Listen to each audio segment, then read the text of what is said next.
naannaa jiraattutti community waliin jiraattu keessatti maatii kee biratti akkasumas biyya keessatti kabajamtee nagaadhaan jiraachuudhaaf kabaja mataa keetii kan eeggatu sihi.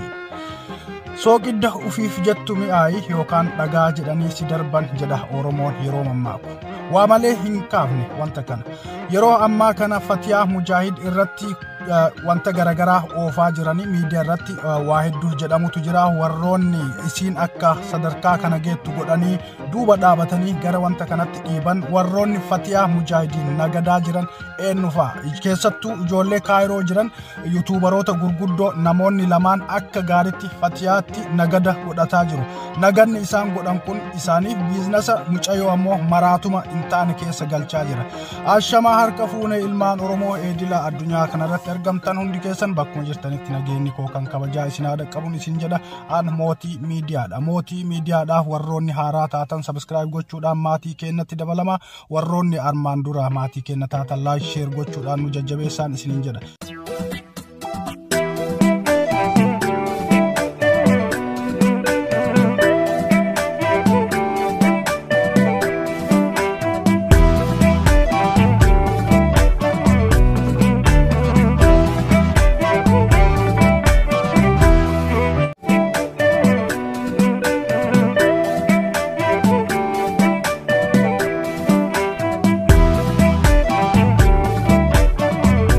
Mujahidi mana koo keessa jirti.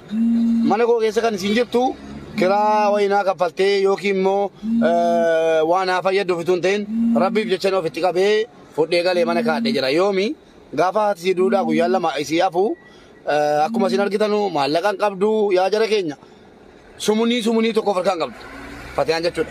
Sana booda mana kireeffattee jirtu keessaa qodaasii akkasiin dhuftee fudhattu godhanii yeroo nan bakkeedhaa hojiidhaa daddabee galuu Fatiyaanii qodaasii baadhattee karaarra deemaa jirti kaalsiidhaan miila duwwaachuudha.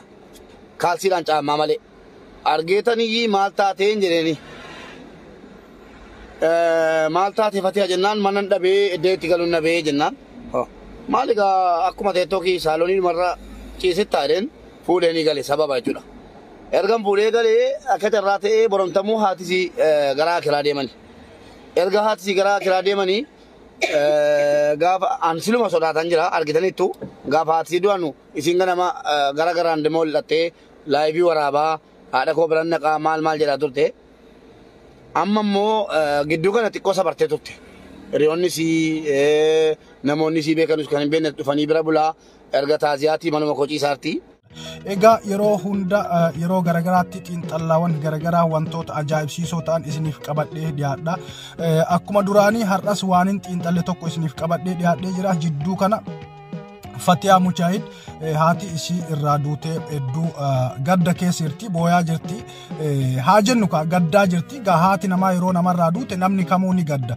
Garuu maa inni wanti asirratti hedduu nama ajaa'ibsiisu tokko Fatiyaan umrii isii guutuu ani waggaa lamaa oliif isii beekaa akkuma boottetti akkuma imimmaan isii dhangalaaftetti akkuma nama kaan irratti ebaluu akkas na godhe ebaluu akkas naan jedhe akkana ta'e maal jedhe akkuma jettutti jiraatti. Kanaaf dhugaa qabaachuu baattus namni isiif beeku hin jiru. Maaliif imimmaan isii yeroo fi bakka hin qabu. Yeroo argite akkuma argitetti dhangalaasti. Yeroo garagaraa keessatti wantoota adda addaa waan garagaraa fayyadamaa jirti.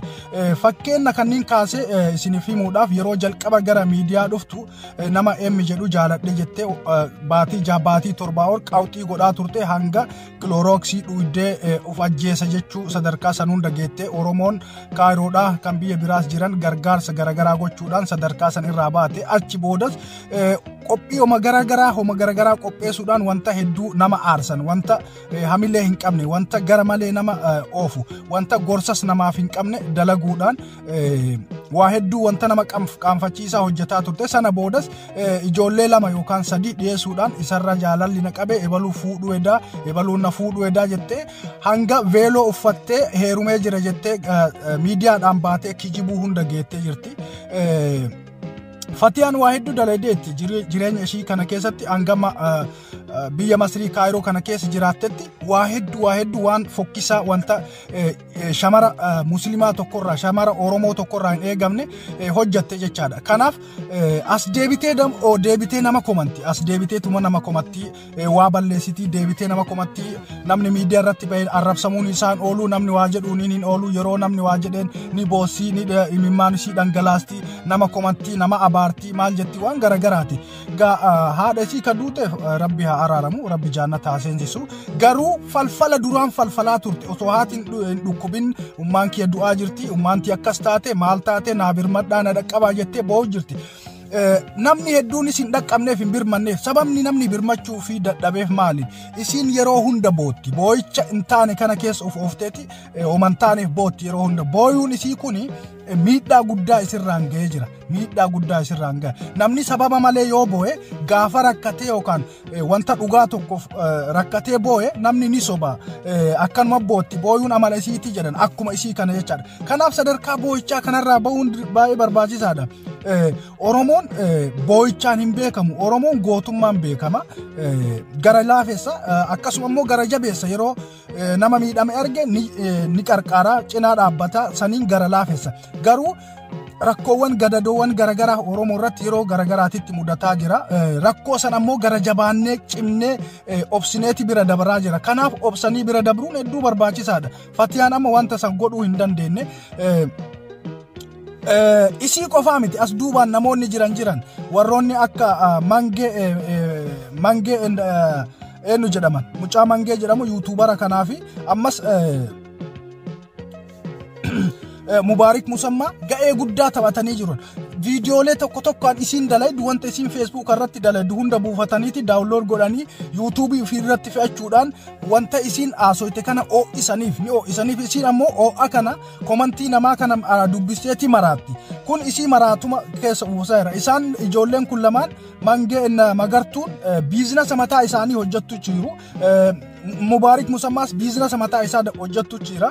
Isin ammoo YouTube yuu qabdi YouTube irratti hin dalaydu Facebook irra baatee iiti. Kanaaf miidhaa guddaa isirra ga'utu jira. Miidhaa isirra ga'aa jiru kana namoonni bira dhaabatanii karaan ati deemtu kallattiin ati deemtu boo'icha ati guyyarraa baatee boottu kuni sin fayyadu.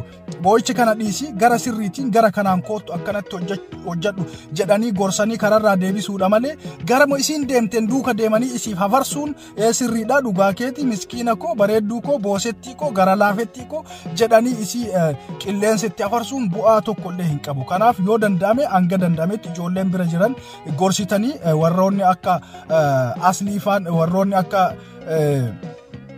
riidiin faan ammas Mubaarik Musammaas ka faayidama ofiitiif wanta akkasii oo'isa malee Mubaarik Musammaa aslan wanta hin uumamin uumame jedhee nama kijibaa miidiyaa kanarratti fayyadamu. Kijibaan yeroo amma dura waggaa 3-4 dura kijibumaan mallaqa ijoollee Jimmaa irraa Jimmaadhaaf miidiyaa mataa isaa dhaamna jedhee gibee miidiyaa wanna jedhu dhaamna jedheeti mallaqa hedduu funaannatee ijoollee Suudi Arabiyaa jiranirraa mataa isaaniitti riyaala 500 funaanuudhaan makiinaa ittiin bitate jechaadha. Kanaaf isaaf kijibni haaraa miti. Isaaf mallaqa namaa nyaachuun haaraa miti.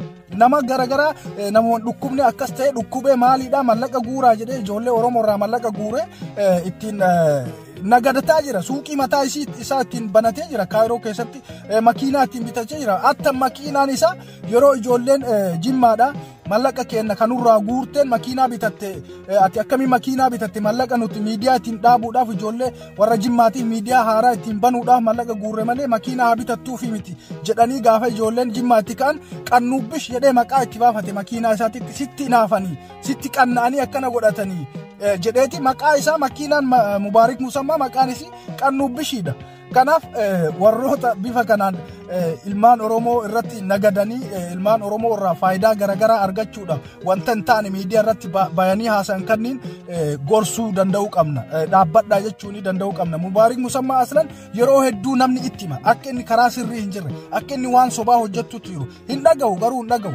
Bilbilaan namatti bilbilee shamara takka bilbilee bakka akkanaa jira hidhamee rakkamee natumaa jiranii na cinqaa jiran jedhi himadhu jedheeti himachiise booda immoo guyyaa muraasa booda baasee jedha ofii baasee ani baasee Dubaay keessatti Beirut keessatti Kuwait keessatti Saudi Arabiyaa keessatti dandeettii isaa kamiin Kaayiroo taa'ee Beeruutii fi Dubaay keessaa nama hidhame baasuu danda'a inni kijiba akkanaa kana fayyadamanii namoota gowwoomsuun namoota garan taane oofuun bu'aa tokko illee hin qabu. Kanaaf ijoolleen mucayyoo maraattuu tana itti fayyadamtan biizinasa isirratti hojjettan guyyarraa mana isii dhayxanii oo'istanii viidiyoo garagaraa waraabuudhaan chaanala keessan ittiin guddifattan biliis waan akkanaa irraa dhaabaa. Ammas waa jechuu jirti boo'ichi isii itti mofufa. Amma maal jetti amma dura islaama ta'ee jira amma booda sallamee jira toobadhee jira hin booyuu TikTok irratti waan hin taane hin dalaguu jettee sheekota bira bilbiltee waadaa galtee turte deebiteetuma boo'utti jirti. Ittuma deebitees wanta sanii ol nama qaanfachiisu hedduu dalaguu jirti TikTokii fi Facebook irratti YouTube irratti wanta fofokkisaa wanta shamara akka isii irraa hin eegamne jechaadha. So namni barate waan akkanaa kanan dalagu waan bakka akkasiitti hin deebi'u jedhee erga waadaa seenee ammoo waadaa seenee jira waadaan waadaadha bakka akkasiitti deebi'uu hin qabu. Ammas ummaan tiya dhaamsanaa dhaamtee duute obboleessa xiqqaan qabaa isa amaanaan irratti gattee duute. So ammas kadhamaaf deemtee jechaadha. Agartanii kadhaa keessaa bahuu abadan imaneettu. Maaliin kadhaan isi ammas ummaan kiyya mucaa daa'ima irratti gattee duute kanaaf mucaa daa'ima san gargaaruudhaaf Oromoo sana kadhachuun dirqama kiyya. Look kadhaa keessaa bahuu danda'u qabdi. YouTube'n isi subscribe 31,000 qaba. Osoo irratti hojjattee akka namaatitti isiin sammuu qabaattee irratti hojjattee $2,000 2,300 baatitti ni argatte jechaadha. Kanaaf kadhaan isiin barbaachisu Oromoon sadarkaa kadhachuu keessaa bahuu danda'uudha qabna please. Yeroo hunda kadhachuun yeroo hunda booyuun yeroo hunda harka namaa ilaaluun yeroo hunda kanuma jechuun bu'aa tokko illee nuuf hin qabu. Dalaynee hojjannee bakka san irraa jijjiiramnee bahuudha malee ani kun wanni akkanaa kun natti mul'atu yeroo hunda booyuu what is that? YouTube'n isii guddaadha sadarkaa guddarra 31,000 jechuun YouTube guddaadha waan xiqqaa miti osoo isiin qubna garii irratti ka hojjettu taate waan gaarii waan barumsa qabu irratti ka hojjettu ta'e diraamaa garagaraa piraankii garagaraa walaloo garagaraa irratti ka hojjettu ta'e namoota garagaraa interview irratti ka gootu ta'e $2,000 2,300 baatitti irraa argachuu dandeetti. Garuu isiin sun keessa hin jiru isii keessa jiru maal inni kadhaadha. Kadhaa keessaa bayuu hin danda'u amma filimni isii fiddee duute kana ummaan kiyya duutee jirti rabbi si araaramu ummaan kiyya ammoo amaanaa ilma mucaan irratti gattee deemte. Kana wanni fokkisaan so kanaan deebitee ammoo amma mucaadhaan kadhachuu deemti. Kadhaan nun baasu fatiyaa yoo kana dhageetu taate sheer godhaa biraan ga'a. Kadhaan sin baasu sadarkaa kadhaa keessaa bayi hojjedhuuti dalagadhuuti nama ta'e mana arabaa hin daladu fatiyaan takka mana arabaa daladee hin beetu gandara deemtee shiishaa harkisuu fi maal jechuu TikTok irraa iyyuu malee deemtee hin daladu. Kaayiroo keessa dalagaan shamarranii bashbashiidha $1 dalagama. Ijoolleen hedduun warri Kaayiroo jiran shamarran kenna dalaganii mataa isaanii miti dhiirayyuu jiraachisaa jiru.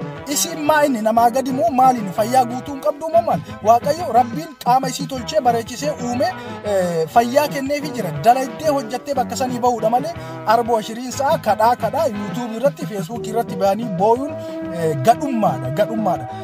Barumsa waan hin qabneefi ati barumsa hin qabdu baradhu ijoolleen naannoo san jirtan gorsa warri musammaa ati kadhaa namaatiin barattee jirta maqaa Oromootiin kadhachuu barattee jirta maqaa shamarran biyya Arabaa jiran kadhachuu barattee jirta YouTube'ni kee ka guddate kanumaani kadhaa san keessaa baya dalaga akka namaatitti inni si jammar waa hedduu qaba dalagee jiraachuu hunda danda'a makiinaa qaba YouTube'aan alattuu jiraachuu danda'u garuu sadarkaa kadhaa keessaa baya please ijoolleen Oromoo yoo tarii waan nan taane haasa'e dhiifama na godhaa naaf okkolchaadha sheer godhaa fatiyaa biraan ga'a mubaarik musammaa biraan ga'a riidiifaa biraan ga'aadha